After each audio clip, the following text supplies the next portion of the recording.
Welcome to Sheth Leadership Academy. I'm Professor Jagdish Sheth. This presentation is on next frontiers of research in consumer behavior. Consumer behavior is one of the major subdisciplines in marketing, and it is becoming more a discipline across other disciplines such as anthropology. Consumption is now mainstream in behavioral sciences. Behavioral economics all deals with consumption aspects or consumer aspects. So this is a very interesting field in marketing, which has one of the largest number of doctoral students interested in this area. In emerging markets, there is even more interest in consumer behavior, and it's a very dynamic field. My presentation will talk about the future exciting research opportunities in consumer behavior, or what we call CB as an area. What I plan to do is to give you a brief history of consumer behavior as a standalone discipline, different emphases or different models or perspectives we have used to understand consumers, suggest how they are going to be overlapped with or overtaken by newer perspectives and newer techniques, and ultimately conclude about key future research initiatives or areas of interest where young scholars can focus on. As you know, to start a career and create your own brand identity, you have to start in an area that is neglected, nobody has done a good job, or take a technique that nobody has used before, take a theory that nobody has used before from other discipline and apply it in the domain of consumer behavior. So let's look at the brief history of consumer behavior as a discipline.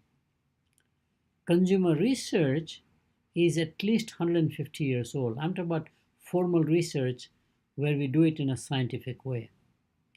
It begins with Pearson Soap Company in England, which is really the first company to really talk about marketing without having the word marketing. It's a legendary story about how the roots of marketing began with Pearson Soap Company. Still, Pearson Soap is alive and kicking worldwide. Immediately followed by Unilever and their brands that they came out, like Lux Soap, for example. Immediately followed, all in the late 1800s, by Procter & Gamble with its brand Ivory. And around that time, these companies began to do formal market research or formal consumer research, which was a part of market research. So it was part of market research and often technique-oriented. Early days were door-to-door interviews, followed by opinion research or survey research, followed by longitudinal household panels. I did a lot of research on that at several doctoral students about actual behavior of the people recorded by them over time. Of course, it is now more scanner data. And this was followed by motivation research, psychological phenomena, irrational behavior, linking to Freudian psychology, but techniques were there like projective techniques, in-depth interviews, focus groups. So all of these were in market research area, more technique oriented.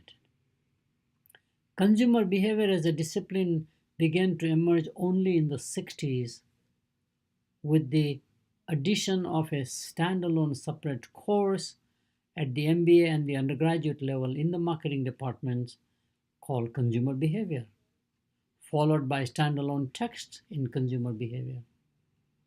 This was also at the same time amplified by publication of theories of buyer behavior like the Howard-Seth theory of buyer behavior that my professor and I created.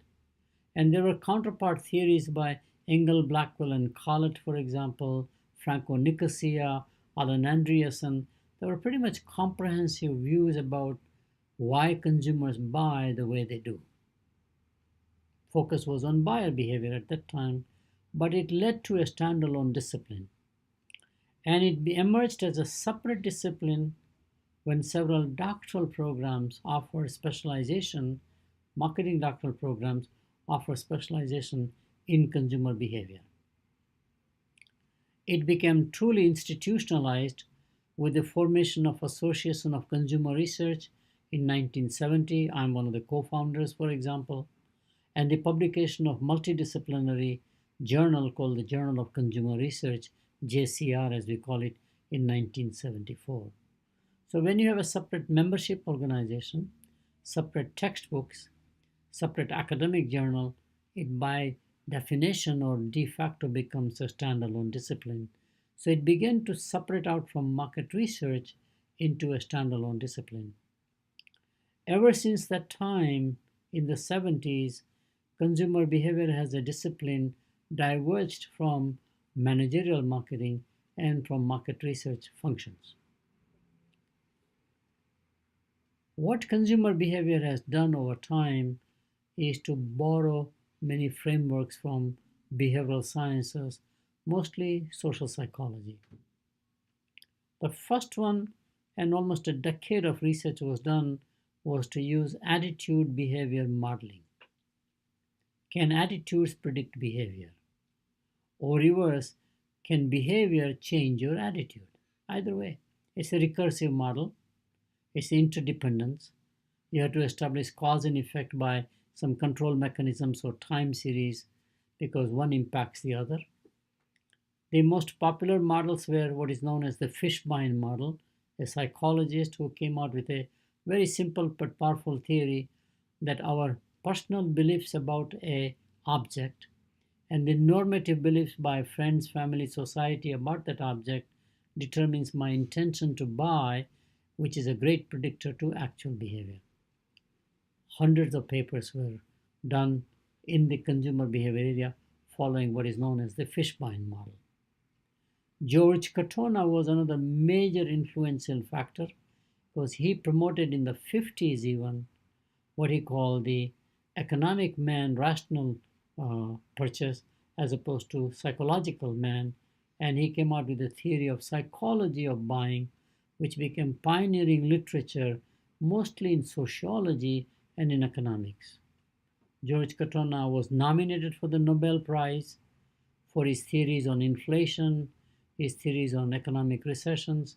He is the one who created the Institute for Social Research at University of Michigan and had the leading indicator about consumer sentiment by looking at 4 products, all durable goods that the consumer intend to buy.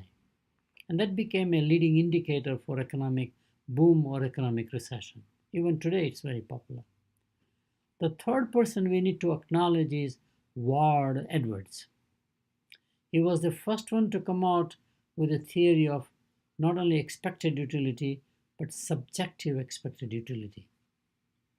Adding the word subjective made all the change from the traditional rational economic approach to expected utility theories to psychological approach to expected utility. All of this begins to shift with the rise of information processing models. Ideas of optimal level of information, information confusion, information overload, how do consumers process information as you communicate to them? Not prediction of their behavior, this is more on marketing communication side. The lead scholar in information processing is Herbert Simon. As you know, he eventually got a Nobel Prize in economics for the start of what is known as behavioral economics, followed by Tversky and Kahneman. But Herbert Simon was dabbling into information processing, including concepts like categorization, concept formation, at Carnegie Mellon University with a bunch of behavioral scientists. And one of his concepts was heuristics. That people basically use heuristics, they don't optimize, they satisfy. And that concept became very popular in information processing. This was led by Jacob Jacoby, who was a psychologist but became full-time into consumer psychology at Purdue University, and he did many pioneering research area experiments and I would say empirical research even in this area. So Jack Jacoby and his writings became very foundational. Probably the best known scholar in marketing is Jim Bettman or James Bettman. That's all he has done for 50 years of his life. He's a pioneer, he has a great book, teaches doctoral seminars. So information processing became second major area of interest in consumer behavior as a discipline. There was a reaction against this multi-attribute attitude behavior models, information processing. While they were all still leaning toward behavioral sciences, they felt like they were very narrowly focused on what is consumption all about, what consumers are all about. So in the 80s, there is a rebellion against that thinking. There's a new trend that comes about more taking research from anthropology as opposed to psychology, and that lead person was Russell Belk. The whole area is called Odyssey research, which means you immerse yourself, like anthropologists do, into the culture of consumers, live and breathe with them for 2, 3 days, weeks, whatever it takes. And then once you are in their cohabitation, in the natural habitat, you will learn more about consumer and consumer behavior than you will do with this kind of a laboratory experiments popular in psychology. So anthropological approach began to come into consumer research. And this one ultimately led to what I call and what I advocate, that we need to learn to engage our students, doctoral students, graduate students in general, into what I call a customer safari. Just like a safari that we go to Africa to look at the herd of elephants, for example, or the lions, the predator, and the victim kind of a notion. How do we do that safari? Organize it into a ritual of understanding. Immersion is very key, but not at the same time disturbing as an experimenter. How can you be a good observer without contaminating the findings? Very fascinating. So customer safari is the area that I'm advocating, and creating a whole process or a procedure or a practice into what I call customer safari, especially for managers to have more understanding of consumers in their natural habitat. This begins to change to behavioral economics. In economics, it is the hottest area. I remember doing experiments by changing the price, changing the label, changing the aesthetics of the product, and looking at the differences between one group of consumers against the others. Identical product, but when you put a different price, does it change the perception of quality, all that stuff. It is now very popular in economics or in finance, behavioral finance as it is called. So this is an area started with Tversky and Kahneman, Herbert Simon before that one. In economics, that is a key paradigm shift from the classical economics to neoclassical economics to what is known as managerial economics. Now it is all behavioral economics. It is a relatively older area of what we have done in marketing. But again, Herbert Simon led the way with the concept of bounded rationality, which became very key foundation for theory of satisficing rather than optimizing or maximizing. Daniel Kahneman came out with the prospect theory, got a Nobel Prize for his research with Amos Tversky. And of course, the latest research Nobel Prize winner is the research by Richard Thaler at University of Chicago, basically, and his popular book called The Nudge, which means how do you influence people, or how do you use influencers? Very interesting area. And of course, Richard Thaler is in the School of Business at University of Chicago, hence much closer to the grounded reality of business as opposed to normative theories in economics. This now is shifting in terms of what is known within the ACR community as a transformative research. Transformative research primarily talks about low income consumers, like base of the pyramid or bottom of the pyramid, really poor of the society, mostly in emerging economies. 60% or so would be between South Asia, mostly India, and into Africa, for example. Studying excessive consumption or deviant consumption, something that's not right, but you consume, something you are addicted to. So, consumption addiction, for example. All these are very non traditional areas of research, and there's a huge excitement to focus on neglected areas of research. I wrote a paper in the 80s called the Surpluses and Shortages in Consumer Research, that we had focused too much on multi attribute models. There's a whole series of other domains of consumption we have not studied. And also, there may be concepts that we can bring in from other disciplines or create our own related to those new contextual realities. This led to a whole area of counterculture or culture consumption theories, for example. And how do you rebel? So the focus is not on conspicuous consumption, which was the old sociological theory, but inconspicuous consumption. Everything is turned around now. You are looking at the other side of the coin, which is mind boggling, but creating a huge excitement in research. While this is all going on, and with the base of the pyramid focus on emerging market consumers, where they're all going from unbranded consumption to branded consumption, very middle class, rise of the middle class, especially in countries like China and India, that's all going on. But I think there are 6 new areas of research, new frontiers of research, which will be just fantastic. And that is what this presentation is all about. The first major shift in consumer behavior is going to be from buying behavior, which is what I did all my life. Theory of buyer behavior was buying behavior. But a customer is a user also and a payer. So there's a whole new area of excitement to do research on what is called user experience, customer experience, if you wanted to use the word. But I like user experience because most of the user experience would be post purchase. Most of the marketing was organized pre purchase, suspect to prospect to customer kind of a thinking, right? How do we influence? This says once the consumer is using the product, how do we reinforce their usage? How do we support their usage in many ways?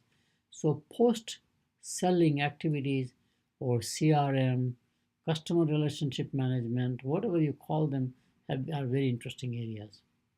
And one of the key areas of research is the use of word of mouth in the social media setting. Word of mouth always was a key foundational area in marketing because consumers got more influenced by their friends and neighbors or people who are considered experts than their own judgment.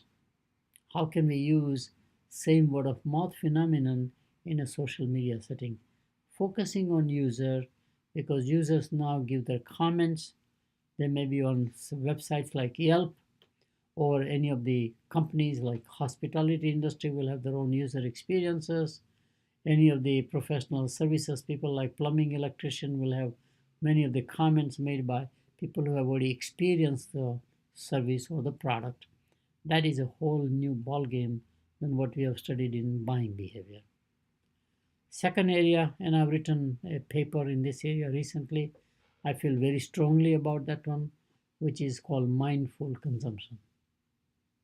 To me, environmental problems will not be solved by focusing on the factory or on the distributors, but will be solved by focusing on consumers. If we have a consumer centric approach to environmental protection, I think we are better off. And the key thing to do is to make consumers conscious. So, conscious consumption, mindful consumption becomes very key paradigm, and it is consumption with consequences.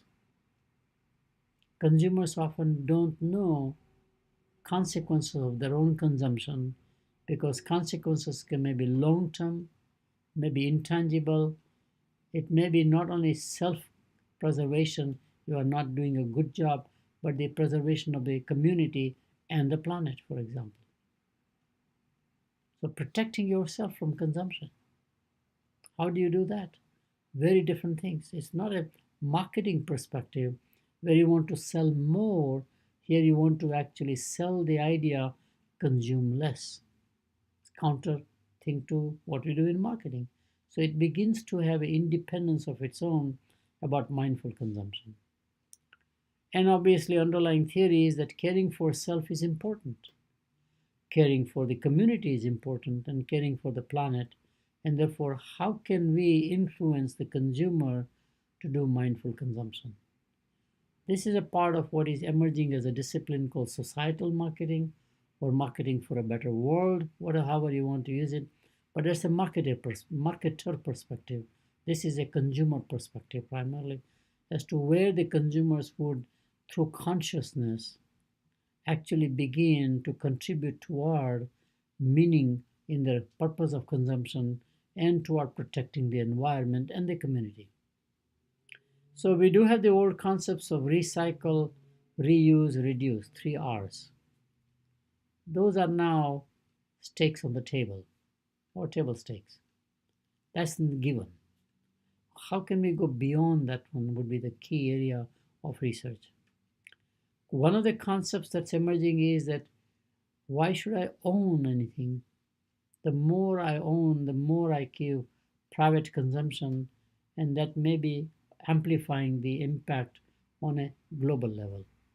Can I have sharing of consumption by sharing like a Uberization of the world as opposed to owning the cars? There are things like that. Whole mindful consumption will be a very hot area of research for young scholars. Third one, as I mentioned, especially with a focus on low-income consumers, emerging markets are becoming now in the center. Also from a marketing viewpoint, because they are the next growth engine. So marketers are interested in emerging markets. Public policy people are interested in emerging markets because the amount of consumption Western world does or advanced countries do, if the emerging economies of China and India do, it has a huge environmental impact. Sustainability itself is in question with modernization and consuming branded packaged products and services. In my view, in one of my books called Chindia Rising, I have made a strong point that the rise of China and India will not be stopped by capital or technology, it will be the environment. And how do we nurture environment, and how do we reverse even global warming? And there are possibilities if we get the consumers to co-opt with us. Next area, so emerging markets is very key area, Chindia Rising. And in the case of emerging markets, the theory of diffusion of innovation, which is a great theory, is almost irrelevant. What we need is democratization of innovations. In fact, up to the electronic age or digital age, most innovations were only affordable by a handful of consumers. People had no electricity, no running water. Even today they don't have it.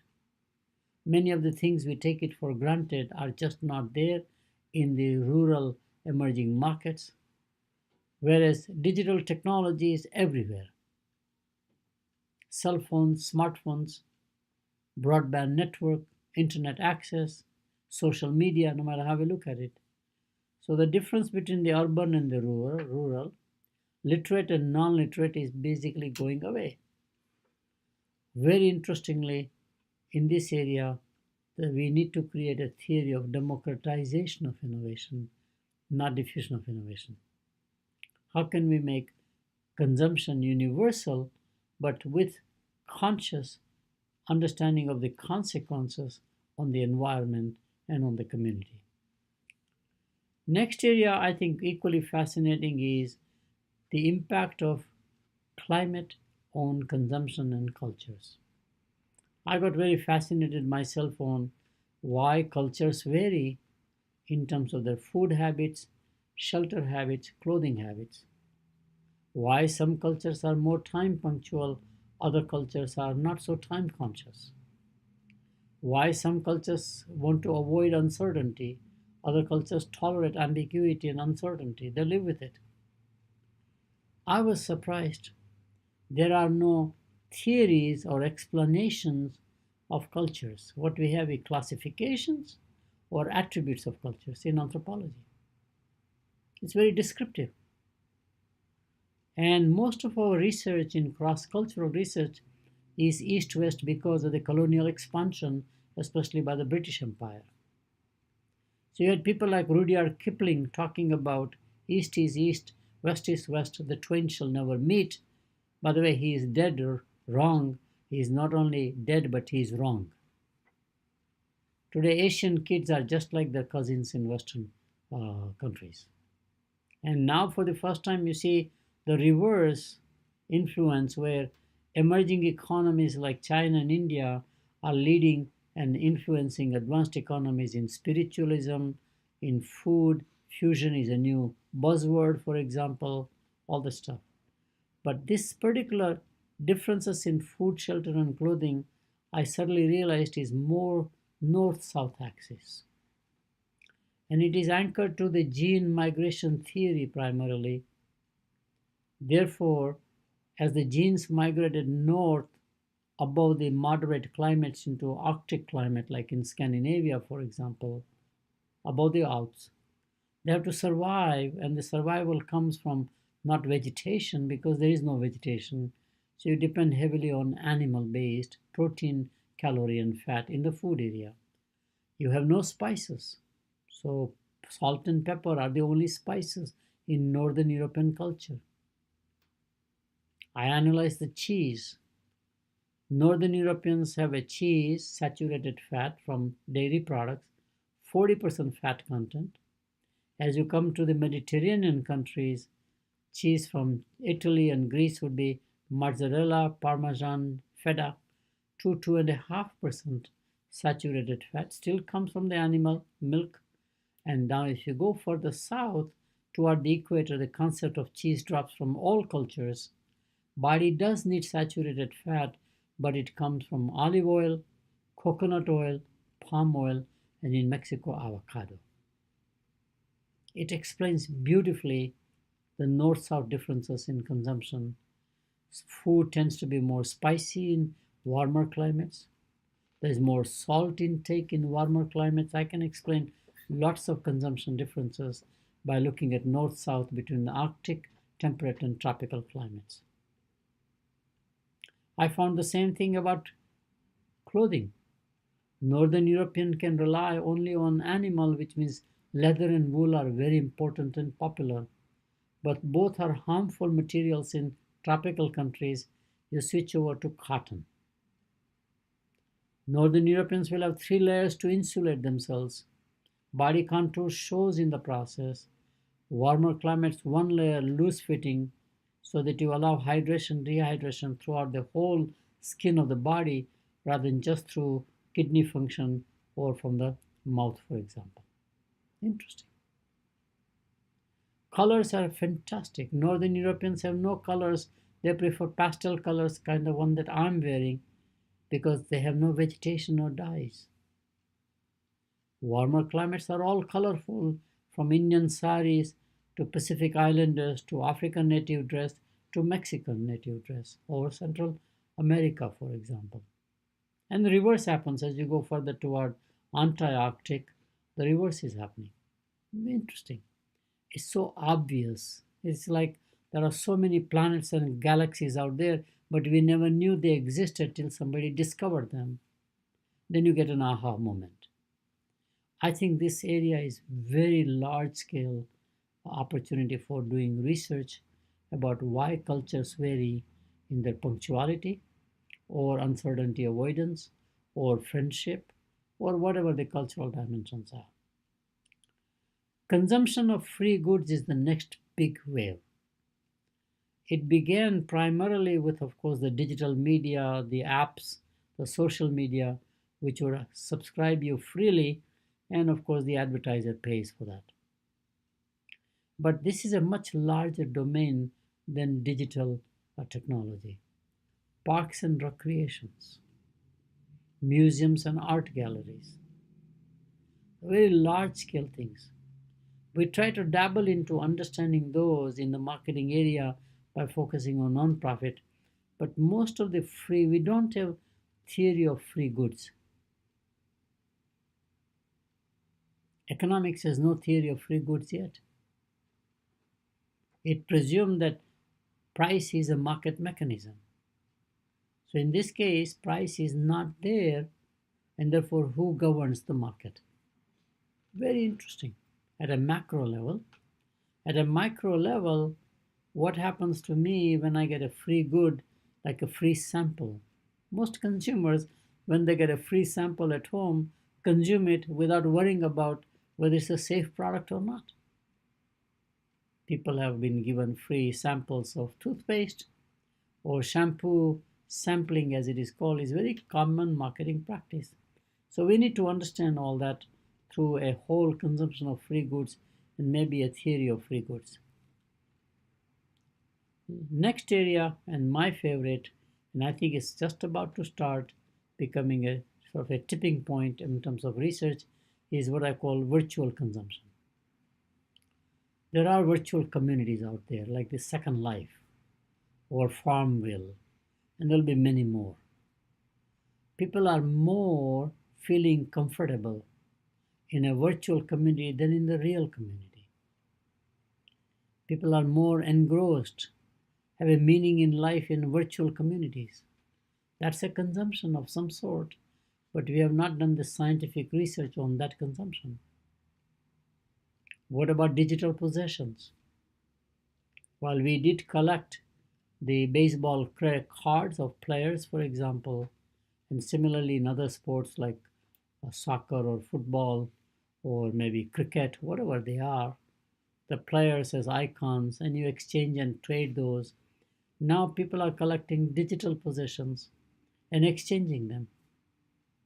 In many ways, cryptocurrency is in that category, right? It's tradable commodity of some sort. So how do I create digital possessions? How do I archive them or curate them is a new buzzword. How do I trade them? Can I be a merchant, or do I be more like a possession of fine arts and I collect them and collect them and collect them? So there's a whole area of digital possessions. Similarly, people are now creating digital avatars of themselves. In other words, I may be a person, but in the digital world or the virtual world, I may be 5, 6 different people with different lives and different stories. It's mind-boggling. And I've seen sort of the costumes, Star Wars movies people wear. My city, Atlanta, is one of the major hosts.